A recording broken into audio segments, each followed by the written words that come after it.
As plans for the local government elections are underway in Lagos State, the roles of the closest arm of government have again been examined.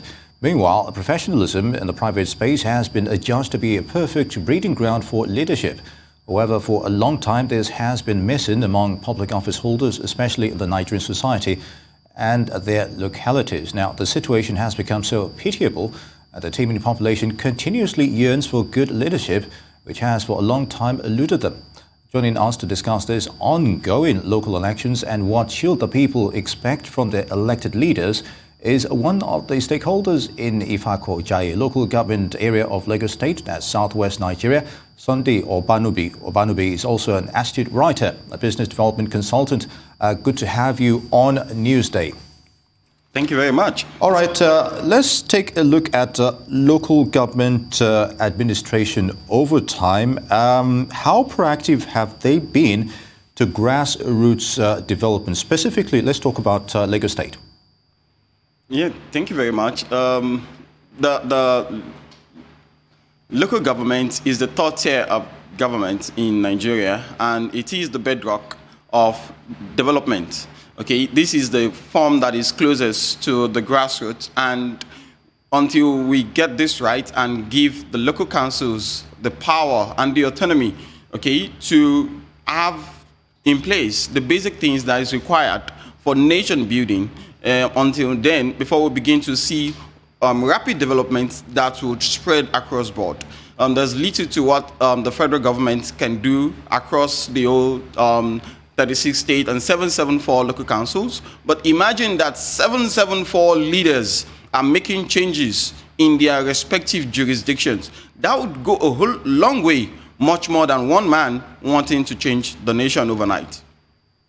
Now, Sunday, let's talk about your connection with Ifako-Jaye. How are they currently conducting the local government elections? Is there anything taking place there? What's really your assessment of what's going on there? I would tell you, thank you very much. I would say Ifako-Jaye is the talk of the town across Lagos and across Nigeria as we speak. Development in Ifako-Jaye has been relatively good. But with the recent set of leadership we have in the council, I should commend the council chairman, Apostle Ontoboke, and of course the chairman House Committee on Transport and member representative Ifako-Jaye at Lagos State House of Assembly, Honorable Adedeji Temitope Adewale. These are amazing people that have been doing wondrously well for the growth and development of Ifako-Jaye. And right now, everybody is highly expectant because the scale has now been increased, so it's no more room for just any ordinary person to come take over the mantle of Ifako-Jaye leadership. So the contest is very, very tense, I would say, because nobody wants to settle for less in Ifako-Jaye local government anymore. Indeed, Sunday, you said nobody wants to settle for less. I would like us to talk about specifics and, of course, the reality on ground here. And that is the issue of revenue procurement under the local government authorities. How proactive are they? How independent are they? Especially with deplorable social infrastructure within their domain. You know, that's the scenario in most parts of Lagos State. With respect to revenue administration and management, we should understand that there is no autonomy yet for the local government councils, and we understand all the intrigues and intricacies underneath. But what we are proposing, what we are bringing to the table of the Ifako-Jaye governance, basically, is increased internally generated revenue. The IGRs can actually be tripled. Now, let me say this on record. Ifako-Jaye is the place where you have the largest abattoir in Lagos, in Nigeria. And just close to it, very close distance, sharing border with Ifo local government in Ogun State, as the pig farm, the largest in the whole of West Africa. The pig farm at Giwo-Kiaru is the largest. Now, what we are bringing to the table is, imagine that Ifako-Jaye begins to produce hot dog. Okay, imagine that. But Nigeria currently still imports hot dog. So until each of the councils can begin to look through what they're bringing to the table, it would naturally increase, it will create employment for a whole lot of people, increase IGR, and of course, it will reduce Nigeria's imports bill. That is what we are bringing to the table. That is what we are preaching, that Ifakojaye should maximize. And naturally, you imagine each local government in Lagos begins to specialize. Okay, this council is producing, even if it's battery, another council is producing nets, even another local government is producing textile, whatever you like that. Increased IGR will bring about rapid growth and development across board. Now, I hear you talk about Ifako Ijaye, several times. So let's talk about this generally with regards to local government elections. How are you finding it in Lagos State as a state in Nigeria, and then moving on to other parts of the country as well? Well, local government elections are very critical and vital. But however, there's this idiom that says power is not served a la carte. It is critical for people who want to take leadership roles and responsibilities to understand the integrities and the modus operandi. I can't just wake up overnight and say I can't just wake up and say you give me power. I need to show my what? I need to show my strength. I need to show my connections. I need to show all that it requires for the people and the leaders to entrust me with such responsibility to lead hundreds of thousands of people and manage revenues in hundreds of millions, if not billions, as the case may be. So, as it is in other states, I should also say, while Lagos is running for the council election July 24th this year, Ogun State will also be running for council elections this same date. So this will bring about rapid growth and development across board. But for everyone aspiring, it is required that in all the stakeholders, the electorates, the media, the people, the party leadership, takes aside personal gains and bring about the growth and development that will benefit everybody at the fore. If we prioritize this, then in no long time from now, we will see visible growth and development across board. Interesting perspective, Sunday. But I would like us to take a look at the least talked about arm of the local government, which is the issue of the legislative council within the local governments. Even with a fairly sizable majority, as it were, do they actually check on the excesses of the chairman realistically? Well, the legislative arm of the local government, they have roles and responsibilities to discharge. And as far as the Constitution provides, every legislative arm across whatever tier of government have responsibilities to discharge. Now, if any arm is not fulfilling their parts of the bargain, then the people have the power to either return them or take them out. So it is not enough for the local legislative to either fold their hands being helpless or hopeless. No, everybody have guidelines. There is differences in responsibilities for the various arms, the legislative and the executive. So the councillors across the various local government and LCDAs in Lagos have a responsibility to represent and defend the interests of the people that voted them in. And I'm sure that will not fail in the coming government across Lagos State.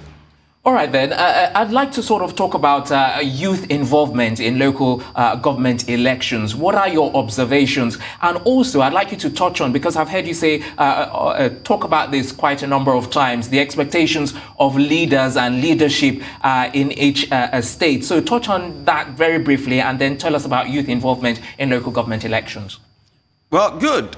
Youth involvement in local government elections is critical at this point in time, and I want to use this opportunity to inspire and encourage every young person whom have left behind them all the supposedly disadvantages, as we would say. Of course, funding is very key. Okay, you find young people who do not have the money bag, but they are stepping out because they want to serve. And one thing that is paramount here, leadership is what we want. I mean, quality leadership, not any other thing. People who've not been available in the community before now, if they show up this period of electioneering, okay, naturally, after the elections, either they win or they lose, they will disappear.